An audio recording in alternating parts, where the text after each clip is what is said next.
This is a gacha machine, or if you're from the West, we call these quarter machines. And this is where all my f***ing money goes because I'm trying so hard to get a JPEG of a two-dimensional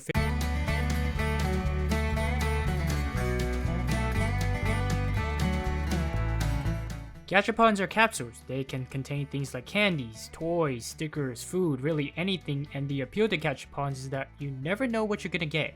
You could get some real stinkers or something really good. These machines were first implicated by Ryuza Shigeta, or Gacha Gacha Oji-san. He took inspiration from one of his American customers when they brought in a vending machine that contained candy, which is why you saw a lot of gacha machines in the late 1960s in candy shops where they originated from. Now the name Gachapon actually comes from the sound these machines make. When you turn a knob you hear, and when a capsule comes out you hear. Now put that together and now you have a name. Of course the system of gacha wasn't solely attuned to candy. In the late 1980s and early 1990s we of course had the uprising of trading card games like Magic the Gathering, Pokemon, and Yu-Gi-Oh, where their card packs were essentially gacha machines. But I believe that nowadays the term gacha is more so aligned to gacha games, which in retrospect is just modern day gambling.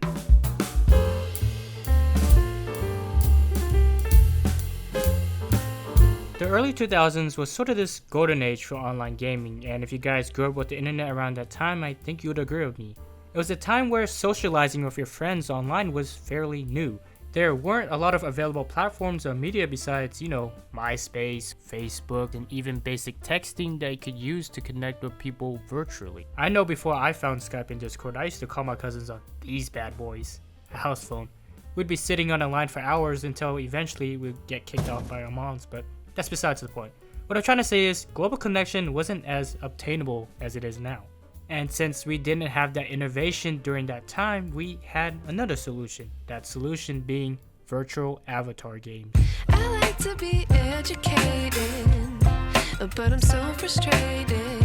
Hello to my loneliness. I guess that ignorance is bliss. Virtual avatar games sort of combined social networking with video games. On a basic level, you had a virtual world where anyone with access to the internet could log in and find people with the same interests as you. You could customize your avatar, play mini games with your friends, have fashion shows, meet new people. The things you could do in these virtual worlds were nearly endless. You had websites like Club Penguin, Vantage, Gaia Online, and even MapleStory that all had this core element around them. But there was one virtual avatar game that stood out from the rest of them, a title that would pave ways throughout video game history.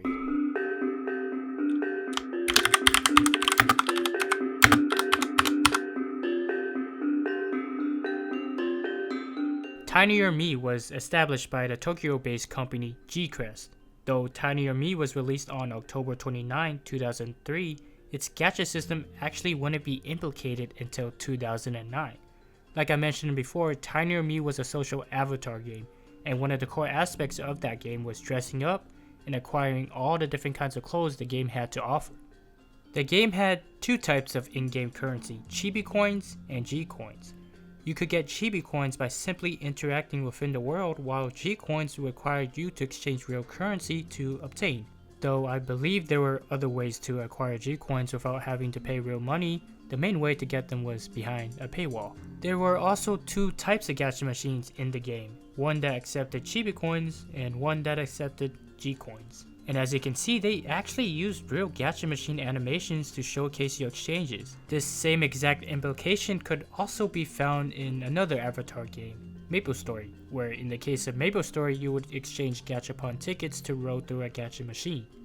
But obviously the gacha machine that required real currency had the more exclusive items.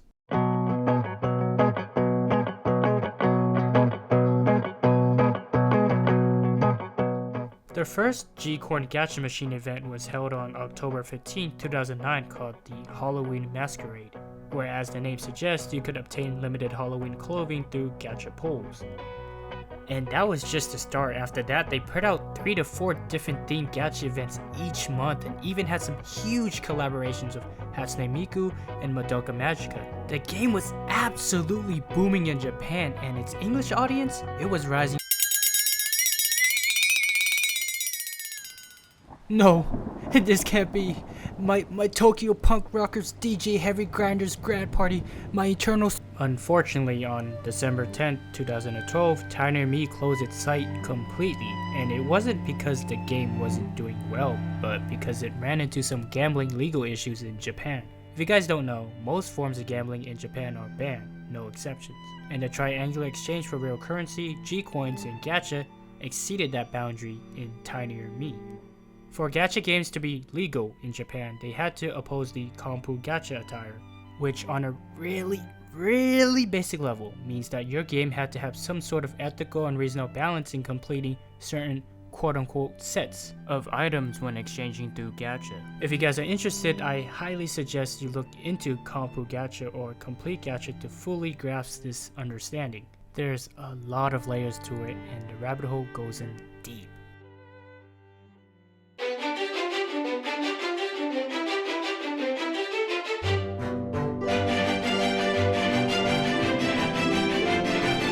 Whoa, what the fuck? This isn't Gacha.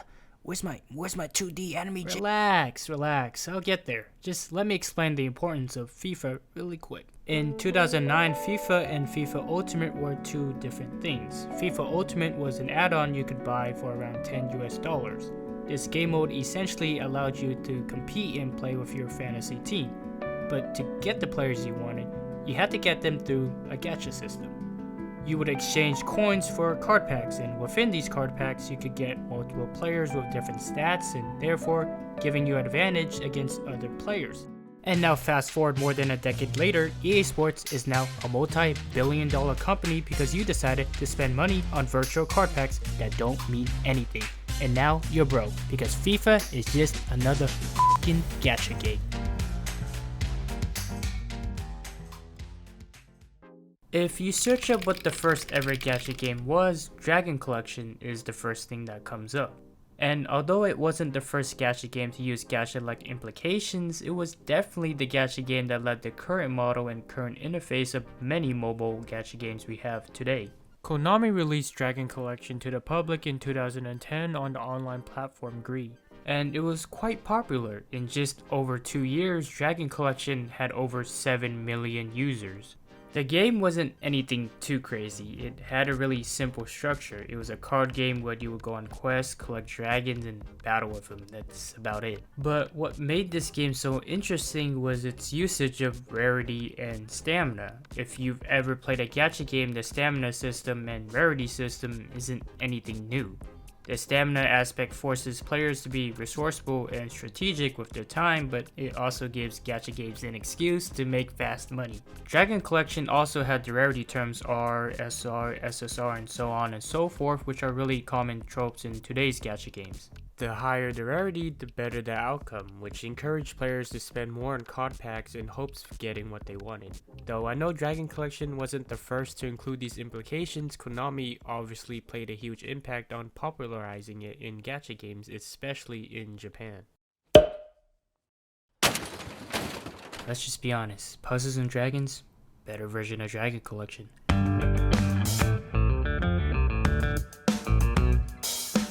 Puzzles and Dragons was my first introduction to gacha games. Gung-Ho Entertainment was a rather new and up-and-coming game company in the early 2000s, but if we take a look at their portfolio now, we can see quite a lot of games. One of their most notorious games back then was Ragnarok Online, which came out in 2002, which is still active today with a really loyal fan base. However, Gung-Ho's number one spot would later be overtaken by their other game, Puzzles and Dragons, in 2012. Puzzles and Dragons had some similarities to Dragon Collection. They both had the premise of collecting monsters through a gacha system.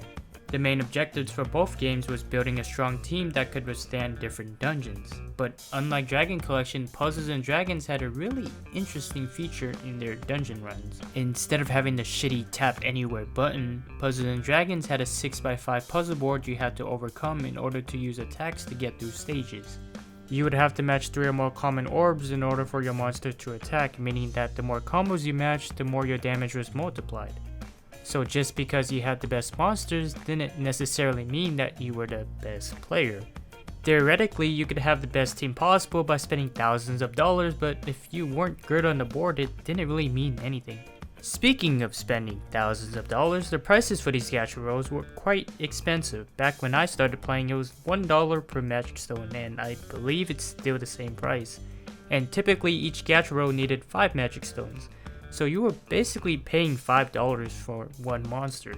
Of course, there are other ways to get magic stones, but it would take a lot longer.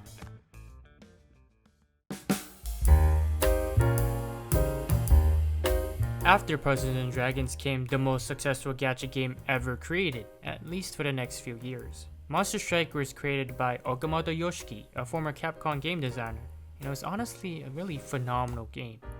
The game itself was really fun. It was a good representation of what gacha games could potentially look like.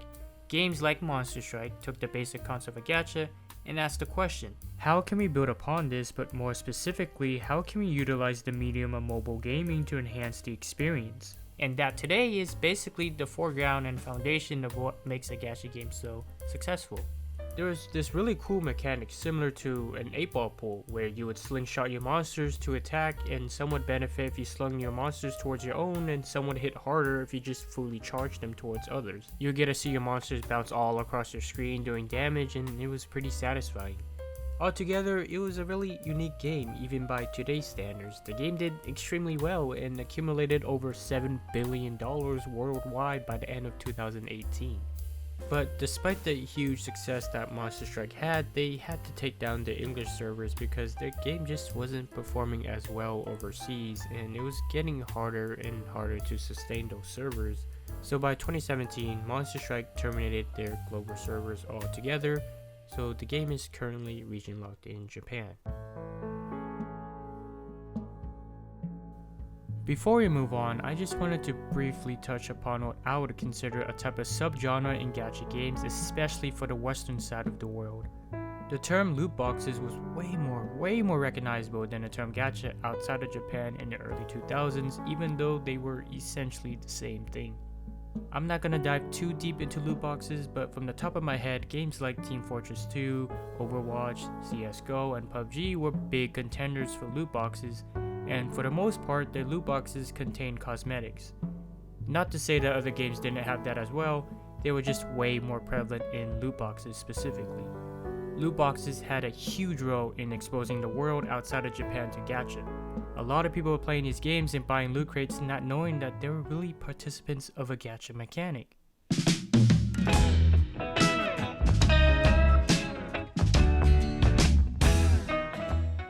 This is Grand Blue Fantasy, a very popular JRPG that was rising in the markets in 2014.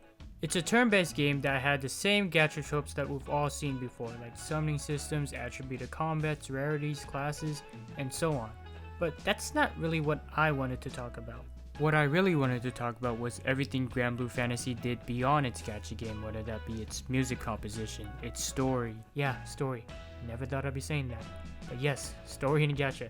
It was surprisingly good, and many people were drawn into Grand Blue Fantasy's writing. There were many side stories and what seems to be like endless amounts of unique characters that you could interact with, so there was a lot of room for world building. The production of Grand Blue Fantasy was absolutely stacked and embedded with veterans. They had Uematsu Nobuto working on the music and Minaba Hideo directing the artwork, both who have worked on the Final Fantasy games. Though Grand Blue Fantasy is no longer available in most regions, I still thought it was worth mentioning. Come to us, listen to me really closely. It's been almost an entire decade and I still haven't gone Vanessa. Please, come to us if you're watching. If you're listening, please, just give me one. It's just one monster. I'm not asking for much. I've been a loyal player for almost 10 years and I still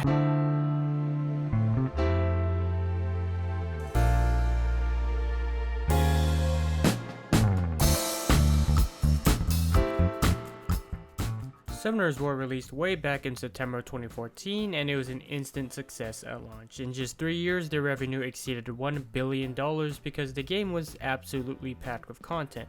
There's a good balance of both PvP and PvE content. You had things like guild, siege, arena, arcade battles, all the way to dungeon runs trying to get the fastest team possible in order to reach the top of the leaderboards. On the contrary, since there was a lot of content for players to explore and obtain, you could only imagine what that meant for a gacha corporation.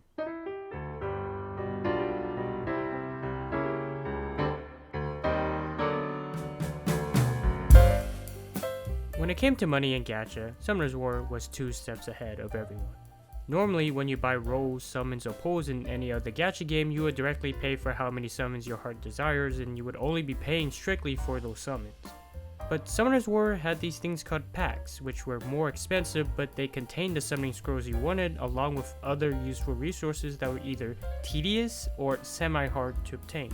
So these packs were definitely worth its values, but only because they were adding on bonus items along with it. On top of that, some of these packs were only available during limited time, meaning that players were in dice to get their values worth before they went away forever. Outside of just being a gacha game, Summoner's War is also an esports, and it's a pretty big one for a mobile game. The first Summoner's War Cup was held in 2017, with Tomato being the first person to ever win a championship title. And just to put this on scale, Summoner's War Cup last year gave $100,000 to their first place winner. So the esports is just as big as the actual game, which is pretty cool to see.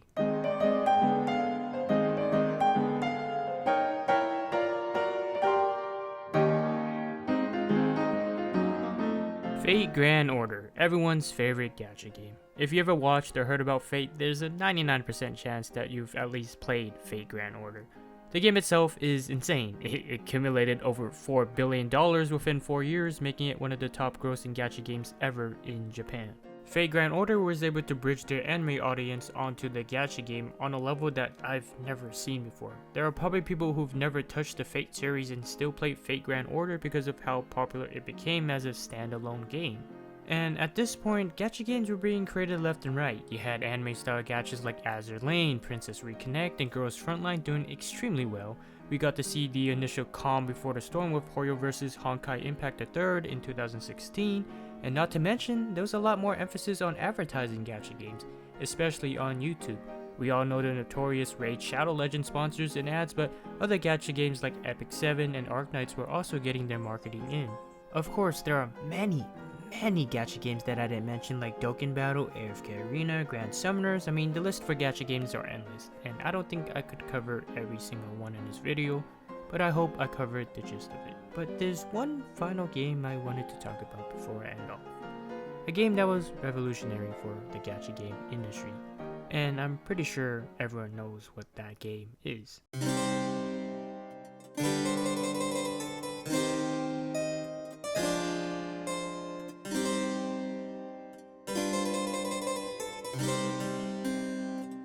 Genshin Impact, released in 2020, the year where everyone was stuck in quarantine, and during this time, anime culture was being discovered by millions and millions of people overseas.